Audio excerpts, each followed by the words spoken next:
Say you are going through a document and you encounter a link in the document and you click on it, what would happen? It will take you to the website that it links to, obviously. But in this video, what we want to explore is what actually happens under the hood. So let's go.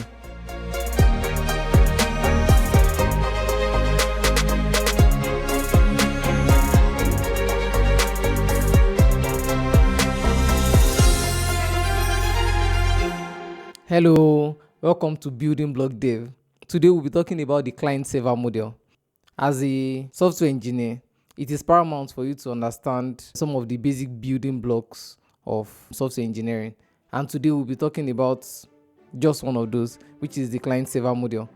It is a fundamental building block for many applications, web applications, emails, and other things that you probably are using every day. Let's get back to our example.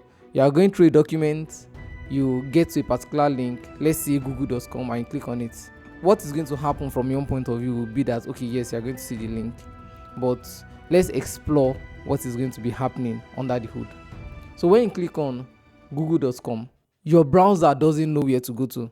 So you need to communicate with a specific machine on the internet, and there are some sort of identifiers that are attached to each machine on the internet, and that identifier is called the IP address.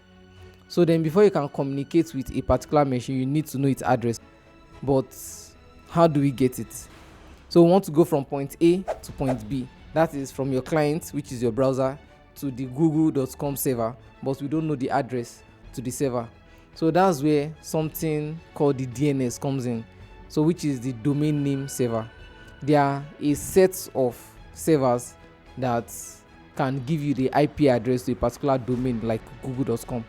So what your browser does is it sends a request to one of these domain name server. It sends a DNS request and it gets back the IP address for google.com.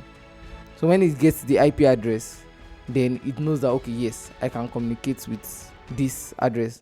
Okay, so would we say this is the end of the line? Well, not just yet.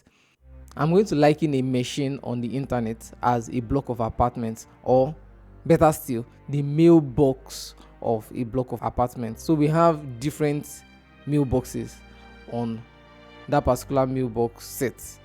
So each mailbox is pointing to a particular apartment, and the whole apartment is what we are going to liken to the IP address. So these mailboxes, which we can see each apartment is listening to, is called a port.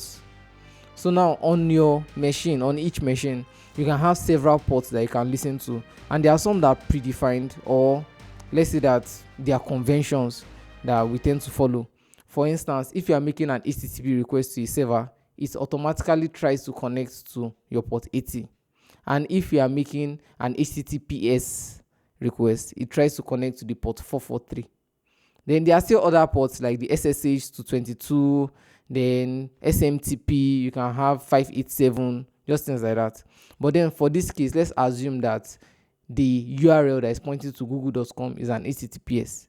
So when you click on it and it gets the IP address from a DNS request, your browser tries to connect to the port 443. So when it establishes a connection through some mechanism that we are going to discuss in another video, like through things like the TCP handshake and all, then it sends a request. But then the server needs to understand what is going on. That's if you send a particular request to the server needs to understand how you are sending the request.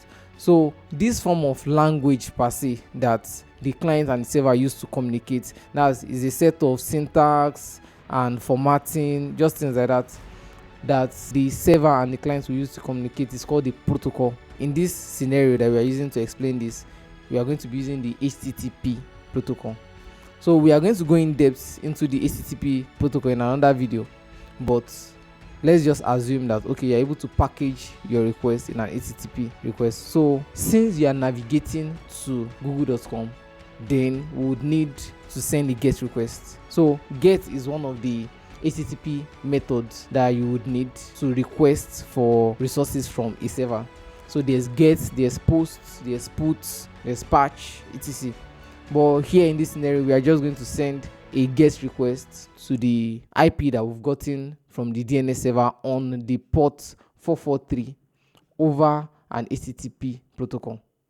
So once we've sent the request, then the server responds with an HTML file, which the browser then renders. This example depicts the client-server model, where the entity that is starting the request is called the client, and the entity that is receiving the request is called the server.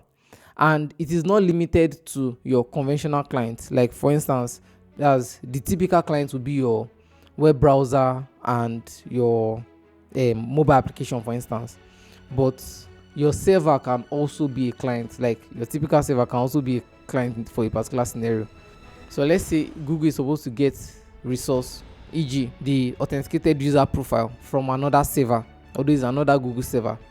In that scenario where it's trying to get the resource, then the initial Google server that is making the request would be the client, and the other server that is going to receive and process the request and send back data back to the initial one would be the server. So this depicts the client server model. If you like videos like this, you can do well to like and subscribe to this video. And also, if you have specific topics you want me to talk about, you can leave that in the comment section. Thank you. Happy coding. Bye.